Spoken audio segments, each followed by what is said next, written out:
사무엘상 15장 10절로 23절의 말씀을 가지고 절대로 이 말을 들어서는 안 됩니다. 절대로 이 말을 들어서는 안 됩니다.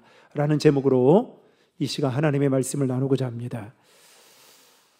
하나님은 사울에게 아말렉과 전쟁을 하는 데 있어서 방법을 가르쳐 주셨습니다. 그 방법은 남녀, 노, 소, 그리고 젖먹는 아이 할 것 없이 모든 것들을 남김없이 진멸하라고 말씀하셨습니다. 그리고 사울은 그 말씀을 받고 아말렉과의 전쟁에서 대승을 거두게 됩니다. 그런데 이 과정 속에서 사울은 어떻게 하느냐? 아말렉의 왕 아각을 죽이지 않고 산채로 끌고 오고, 그리고 소와 양 중에서도 좋은 것들은 죽이지 않고 살려서 끌고 오게 됩니다.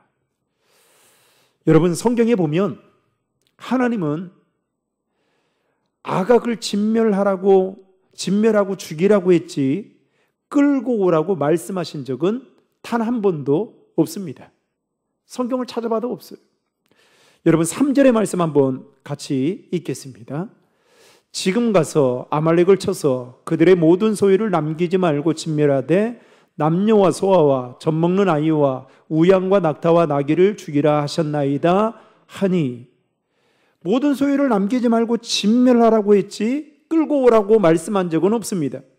그런데 사울과 이스라엘 백성들은 오늘 말씀에 보면 자신들이 보기에 좋은 것은 진멸하지 않고 가치 없고 하찮은 것만 진멸하는 것을 볼 수 있습니다. 여러분, 9절의 말씀 다 함께 읽겠습니다. 사울과 백성이 아각과 그의 양과 소의 가장 좋은 것 또는 기름진 것과 어린 양과 모든 좋은 것을 남기고 진멸하기를 즐겨 아니하고 가치 없고 하찮은 것은 진멸하니라. 아멘. 그래서 이에 대해서 오늘 본문에 보면 하나님은 사울에게 매우 충격적인 말씀을 하십니다. 그 말씀은 바로 11절에 나와 있듯이 사울을 왕으로 세웠던 것을 후회하신다라는 표현의 말씀을 하십니다. 여러분, 11절의 말씀 다 함께 읽겠습니다.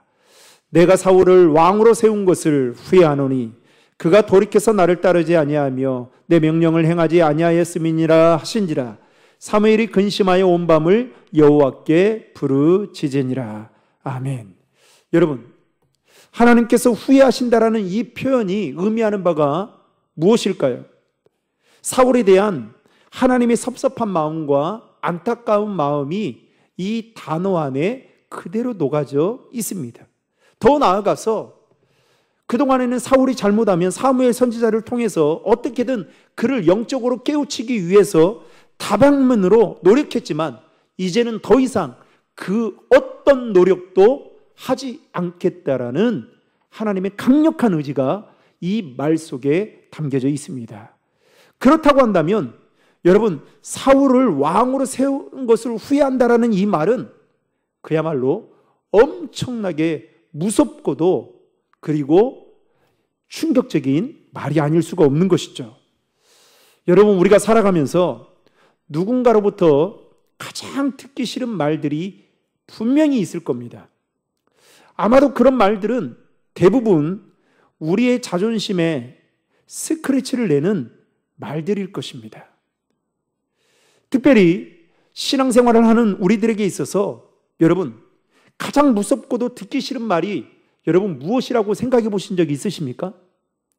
여러분들이 신앙생활 하면서 이 말만큼 내가 듣지 않아야겠다 라고 생각하는 말들이 혹시 있으십니까? 아마도 하나님께서 너를 하나님의 자녀로 또는 목사로 직분자로 세운 것을 후회한다, 이 말을 아마 우리 중에 듣고 싶은 사람은 단 한 사람도 없을 겁니다. 특별히 오늘 본문에 보면 하나님께서 사울을 왕으로 삼으신 것을 후회한다라는 이 말은 여러분 신약 성경에 보면 매우 흡사한 말이 있습니다. 그 말이 뭐냐? 내가 너를 도무지 알지 못한다라는 말입니다. 여러분, 우리가 주님 앞에 서게 되는 그날이 분명히 있을 겁니다. 그때 주님께서 우리를 보시고 아무런 반응을 하지 않는다거나 또는 내가 너를 잘 모르겠는데 라는 말을 저와 여러분들이 만약에 듣게 된다면 이것처럼 가슴 아픈 일이 없을 것입니다. 따라서 우리는 오늘 사무엘 선지자를 통해서 사울에게 했던 이 말, 즉 이 말만큼은 우리는 들어서는 안 되는 것입니다. 사무엘상 13장에 보면 하나님은 사무엘 선지자를 기다리지 못해 제사를 드린 사울에 대해서 뭐라고 말씀하시냐면 네가 다스리는 그 나라가 이스라엘이 영원하지 못할 것이다, 길지 못할 것이다 라는 말씀을 하십니다. 이 말씀 또한 매우 무서운 말씀인 거죠. 여러분, 사무엘상 13장 14절의 말씀을 다 함께 화면을 보고 읽겠습니다. 지금은 왕의 나라가 길지 못할 것이라 여호와께서 왕에게 명령하신 바를 왕이 지키지 아니하였으므로 여호와께서 그의 마음에 맞는 사람을 구하여 여호와께서 그를 그의 백성의 지도자로 삼으셨느니라 하고. 그러니까 여러분, 영적으로 매우 민감하고 뭔가 하나님과의 친밀한 관계가 있는 사람이라고 한다면, 여러분 이 정도의 말을 듣는다면, 방금 읽었던 13장 14절의 말씀을 여러분 듣는다면 어떻게 해야 될까요? 움츠려야 되겠죠. 그리고 어떻게 해요? 다시 자신의 신앙을, 자신의 삶을 돌아보는 게 여러분 영적인 사람들의 모습입니다.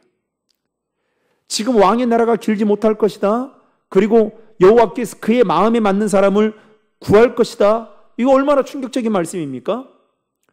아마 저에게 갑자기 어느 날 김 목사 그동안 수고 많이 했어, 이제 너 대신 이 교회를 섬길 후임자가 올 거야. 아마 그러면 자다가도 일어날 거예요. 여러분 직장에서도 마찬가지지 않겠어요?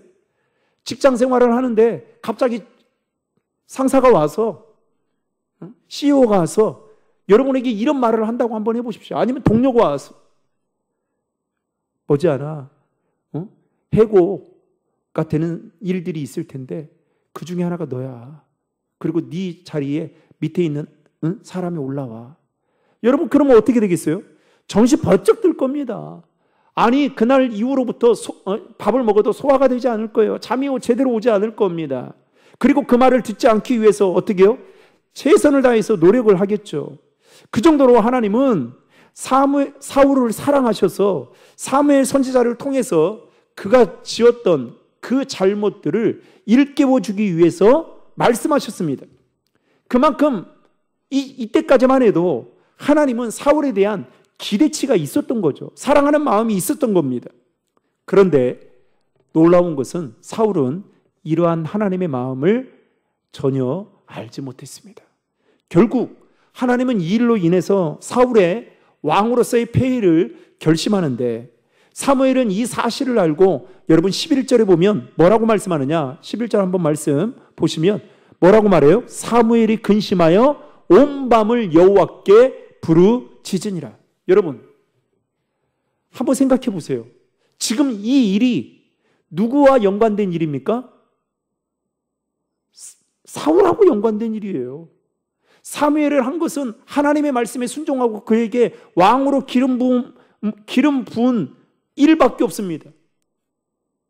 오늘날로 표현하면 사울이 어떻게 되든 사무엘은 밤잠을 설칠 이유도 없고 눈물을 흘릴 이유도 없고 기도할 필요도 없습니다.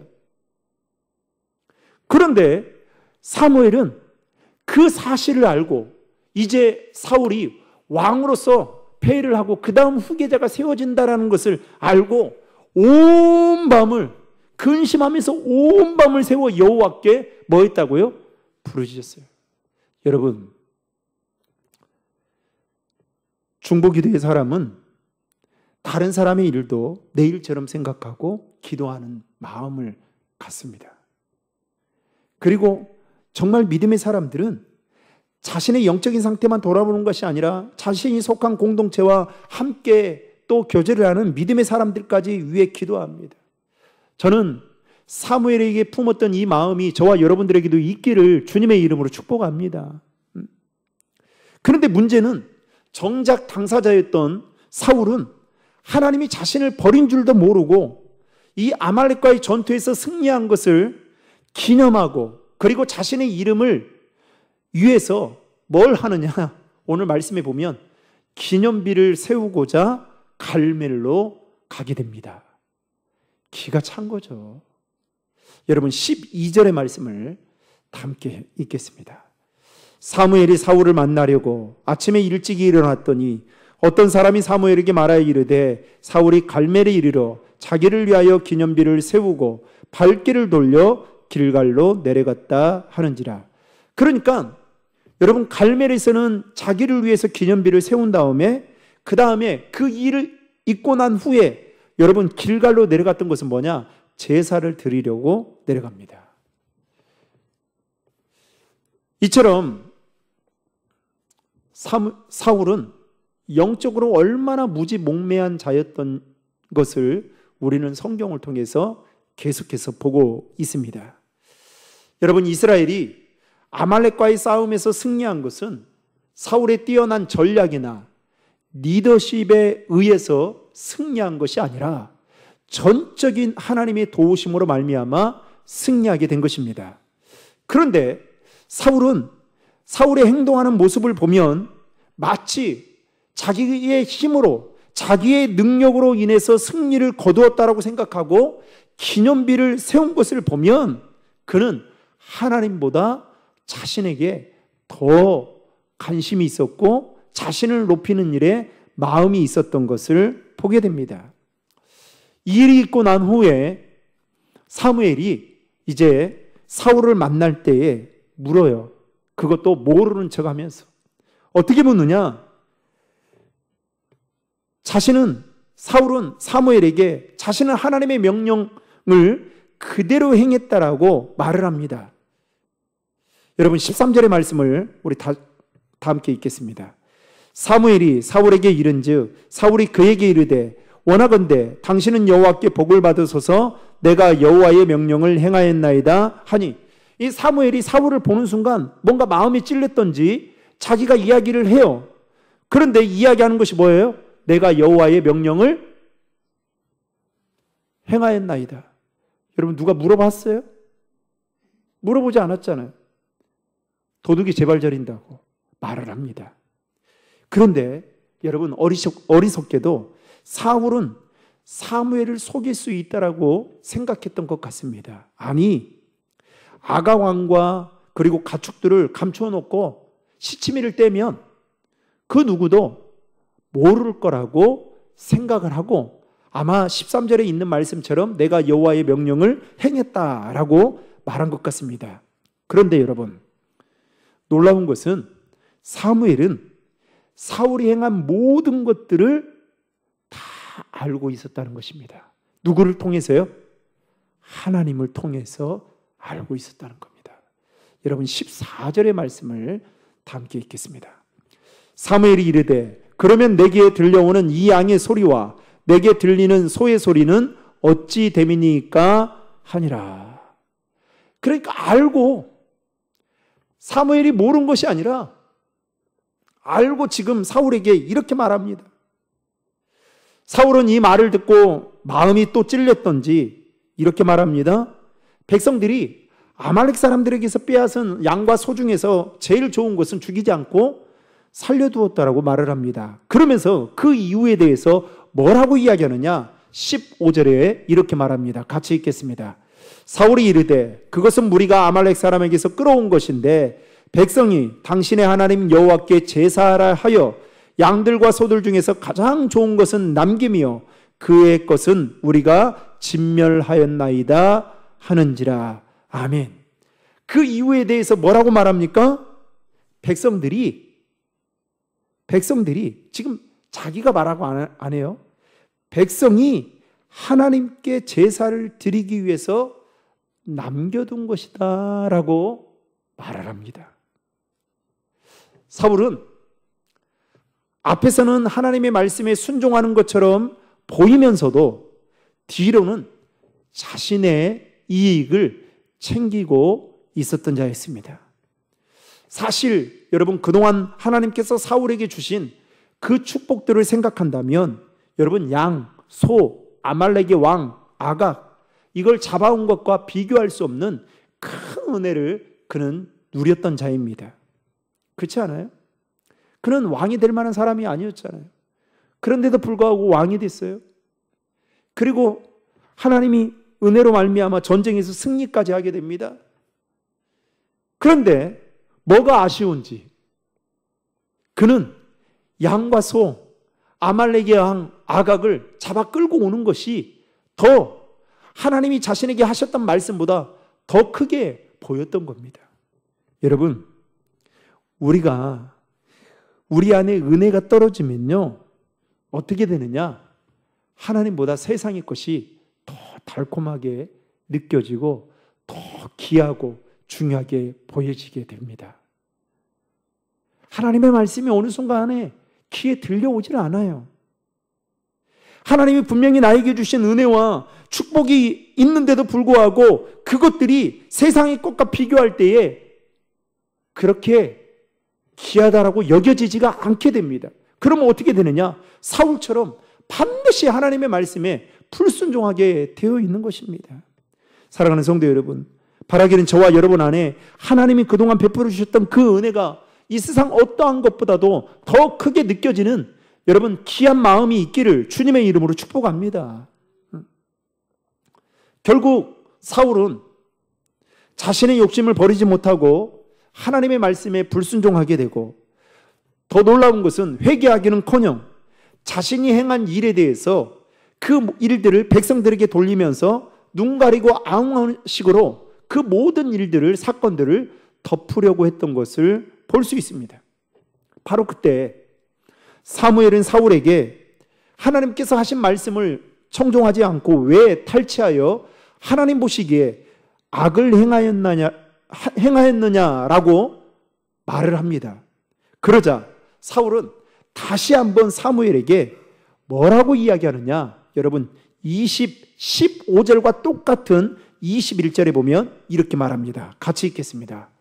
다만 백성이 그 마땅히 멸할 것 중에서 가장 좋은 것으로 길갈에서 당신의 하나님 여호와께 제사하려고 양과 소를 끌어왔나이다 하는지라. 이때에도 누구를 이야기합니까? 백성을 언급하면서 여호와께 제사하려고 한다고 하면서 15절에 있는 말씀을 다시 한번 끌어와서 이야기하고 있는 것을 보게 됩니다. 바로 그때 사무엘은 사울에게 우리가 잘 알고 있는 매우 유명한 말을 하게 되죠. 22절에 있는 말씀인데요, 같이 읽겠습니다. 사무엘이 이르되 여호와께서 번제와 다른 제사를 그의 목소리를 청종하는 것을 좋아하심같이 좋아하시겠나이까? 순종이 제사보다 낫고 듣는 것이 순양의 기름보다 나으니. 뭐라고 말합니까? 순종이 제사보다 낫고 여호와의 말씀을 듣는 것이 순양의 기름보다 낫다. 즉 하나님이 원하시고 기뻐하시는 것은 네가 생각할 때에는 제사라고 여길 수 있겠지만 더 중요한 것은 하나님의 말씀에 순종하는 것이다 라고 오늘 본문에서 하나님은 우리에게 분명하게 가르쳐주고 있습니다. 여기에는 사울의 생각과 하나님의 생각의 차이가 드러나고 있는 것을 볼 수 있습니다. 사울은 이렇게 생각했던 거예요. 그냥 전쟁에서 이기는 것과 함께 전쟁에서 탈취해온 것을 가지고 제사를 드리면 하나님이 좋아하시겠지, 이렇게 생각했어요. 그런데 하나님은 전쟁에서 이기고 지는 것보다 더 눈여겨보셨던 것은 무엇이냐? 사울이 나의 말에 얼마만큼 순종하는지를, 철저하게 순종하는지를 눈여겨보셨다는 것입니다. 여러분, 하나님은 우리에게 시시때때로 말씀하십니다. 그분이 살아계신다면 우리에게 때로는 말씀을 읽다가도, 아니면 목회자를 통해서, 믿음의 사람을 통해서, 내 믿음의 동력자들을 통해서 우리에게 대신해서 말씀하실 때가 있습니다. 영적으로 깨어 있으면 그 말씀이 하나님의 음성처럼 들려지고, 그래 들려져서 우리의 마음속에 잘 새기고, 그 새긴 말씀을 가지고 우리의 삶의 자리에서 녹아질 정도로 순종하며 살면 좋겠죠. 그런데 많은 사람들이 그렇게 생각하지 않고 살아갑니다. 하나님이 분명히 말씀하시는데도 불구하고 그 말씀에 귀를 기울이지 않습니다. 마음의 감동을 주시는데도 불구하고 큐티를 통해서, 또 새벽 예배 말씀을 통해서, 아니면 여러 믿음의 사람들을 통해서 나에게 말씀하시는데도 불구하고 그 말씀에 귀를 기울이지 않습니다. 여러분, 결국 그러면서 사무엘은 사울에게 뭐라고 이야기를 하느냐? 그가 불순종한 것에 대해서 이렇게 이야기합니다. 하나님을 거역하는 일과 함께 우상 숭배하는 일과 똑같다. 뭐가요? 불순종하는 일이 똑같다라고 동일시 여기는 말을 합니다. 그러면서 뭐라고 말을 하느냐? 하나님은 이제는 노골적으로 이야기해요. 당신을 버려 왕이 되지 못하게 할 것이다. 여러분, 23절의 말씀을 다 함께 읽겠습니다. 이는 거역하는 것은 점치는 죄와 같고 완고한 것은 사신 우상에게 절하는 죄와 같음이라.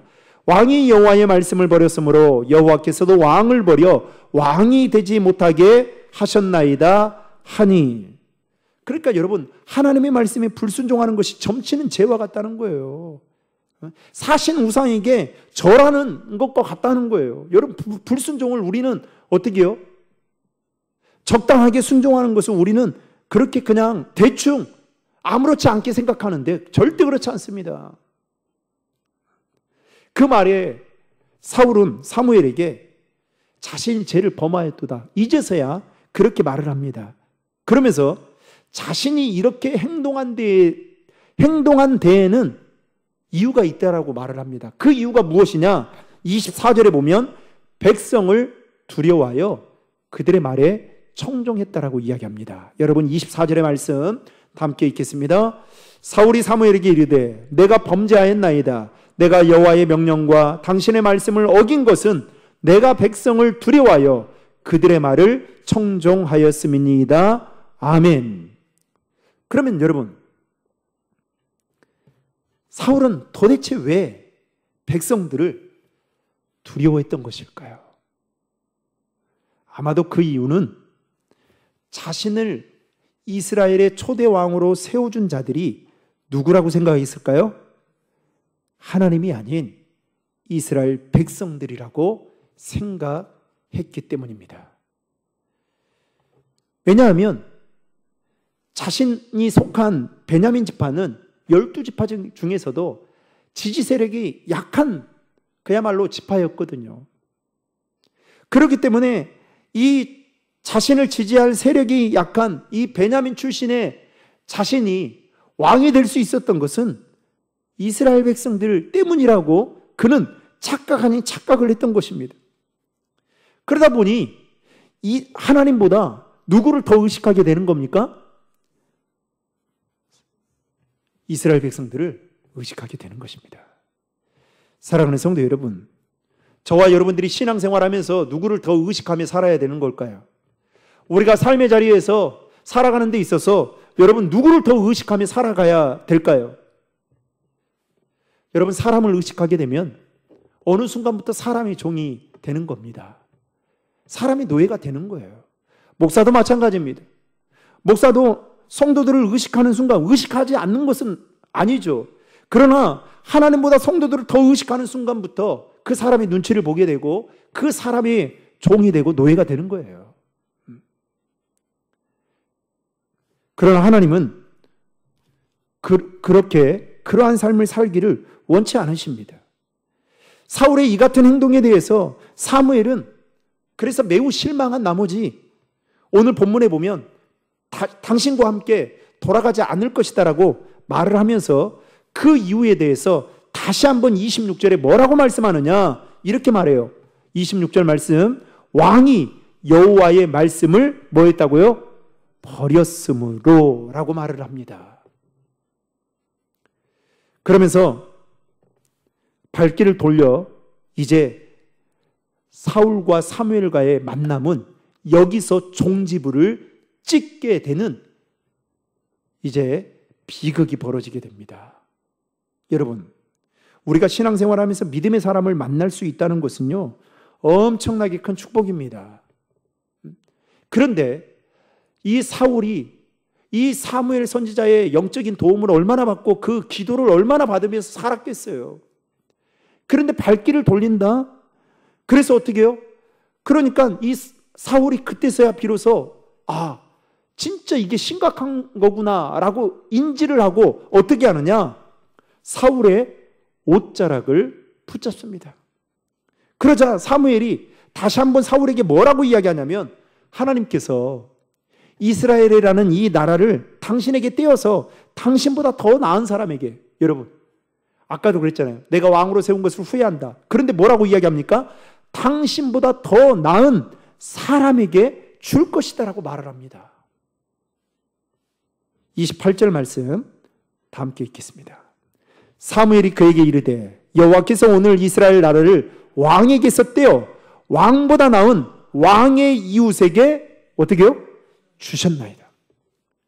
여러분, 주실 것이다고도 아니고요, 이미 하나님은 벌써 주셨다라고 이야기해요. 그래서 그 다음 후계자로 누구를 세웁니까? 다윗 세우잖아요.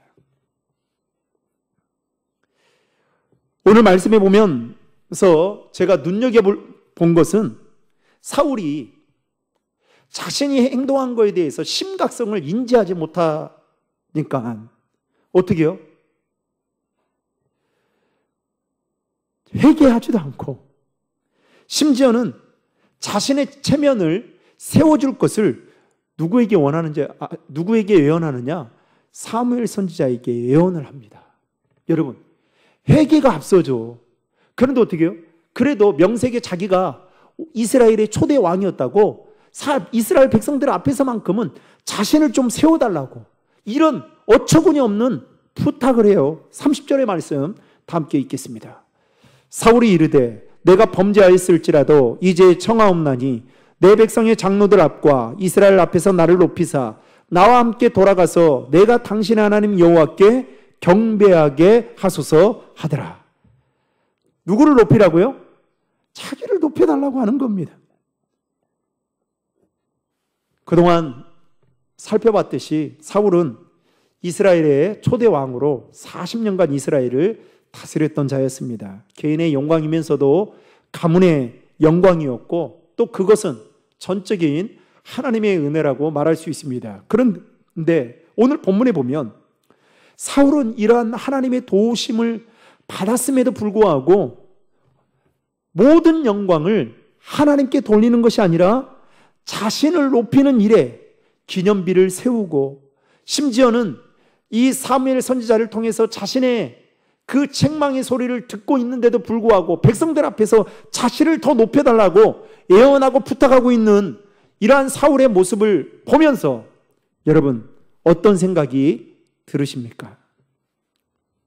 사울은 자신이 행동에 대해서 죄로 여기지 않았던 것을 볼 수 있습니다.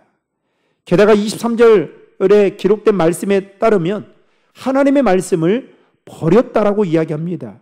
여러분, 하나님의 말씀을 버렸다라는 것은 곧 누구를 버린 걸까요? 하나님을 버린 행동과 똑같은 것입니다. 결국 이 일로 인해서 사울은 하나님께 버림을 받고 그리고 버림받은 사울은 이후에 우리가 살펴보게 되겠지만 블레셋과 길보아 전투에서 전투를 하다가 그와 그의 세 아들이 그 자리에서 죽게 되고 그리고 그 일로 인해 사울 왕가는 완전히 몰락하고 말게 됩니다. 처음은 좋았는데 인생의 처음은 좋았는데 끝이 좋지 않은 사울의 모습을 우리는 성경을 통해서 확인할 수 있습니다.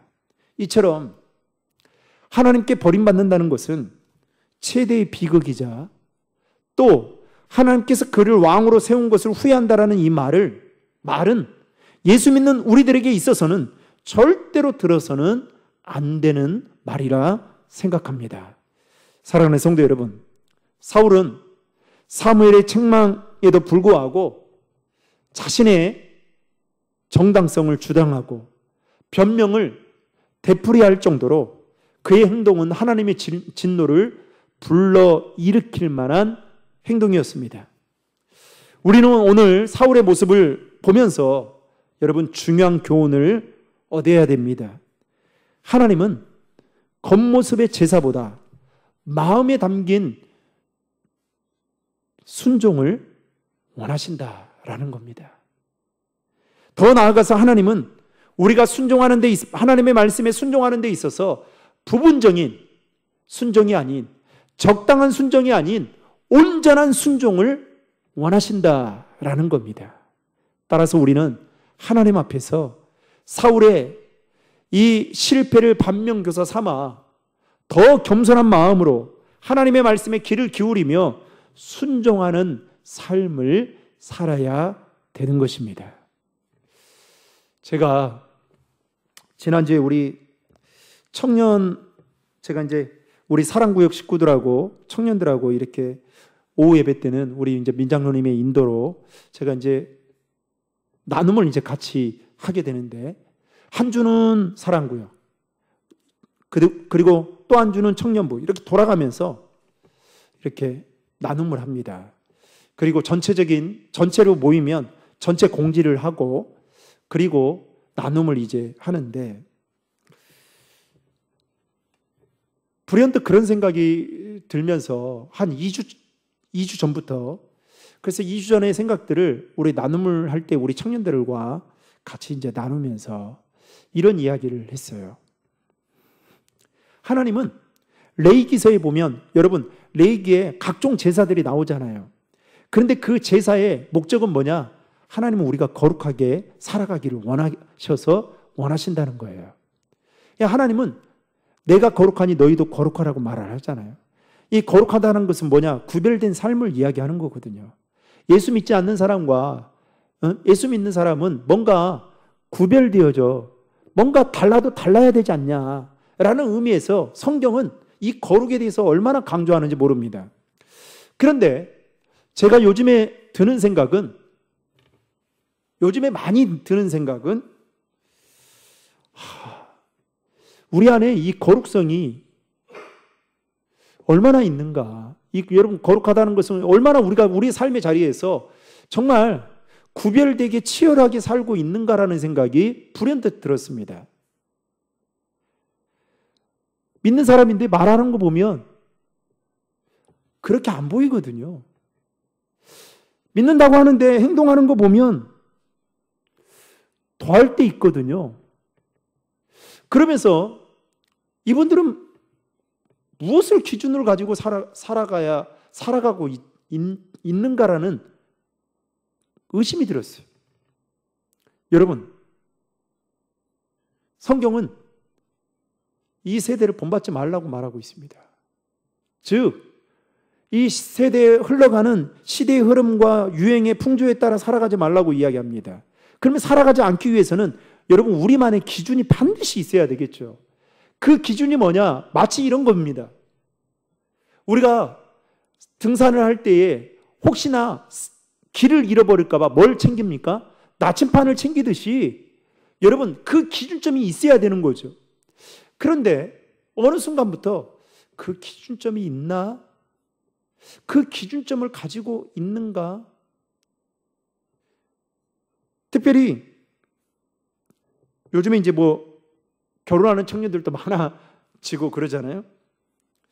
그러면서 문득 들었던 생각이, 다 믿음의 사람들이 이렇게 서로 만났다고 하는데 그 만남을 계획하신 분도 하나님이시고, 그 만남이 열매를 맺게 해주신 분도 하나님이시고, 그리고 하나님 앞에서 우리는 예식을 통해 정말 한 몸이 된 것을 많은 사람들 앞에 알리는 건데, 보면 기준이 없다라는 생각이 불현듯 들었습니다. 여러분, 우리 옆에 인근에 구로에 가면 큰 교회가 있습니다. 침례 교회인데요. 거기는요, 결혼 예식을 2시간씩 합니다. 그 대신 교인들이 많으니까 뭐 몇만 명 되니까 목사님에게 그 주례를 받으려고 막 성도들이 막 쓰는 거예요. 대신 2시간이다. 부흥회를 합니다. 부흥회를. 우리가 볼 때에는 정말 이해가 안 되는 거죠. 현대 교회가 볼 때에는. 그런데 여러분, 저는 그 가운데 정신을 본받아야 한다고 생각해요. 그럼에도 불구하고 그렇게 말씀대로 세워가려고 하는 가정들이 있구나. 기준이 없어요, 기준이. 여러분, 오늘 사울이 이렇게 무너지게 된 것은 어찌 보면 그가 그의 인생에 뭔가 이것만큼은 내 무너지면 안 되겠다, 이것만큼은 붙들어야 된다라는 그 기준이 있었는가라는 생각이 불현듯 듭니다. 사랑하는 성도 여러분, 바라기는 사울의 실패를 저와 여러분도 반면교사 삼아 주님의 음성에 더 민감하게 우리가 반응하고, 더 나아가서 주님의 뜻을 온전히 따라 살아가는 일에 있어서 부분적인 순종이 아니라 절대적인 순종을 통해 순종하는 자에게 주시는 그 놀라운 복과 은혜를 저와 여러분 모두가 누리며 살아갈 수 있기를, 그래서 주님 앞에 서게 되는 그날 저와 여러분 모두가 정말 칭찬받을 만한 그 말을 듣는 믿음의 사람들이 되시기를 주님의 이름으로 축원합니다.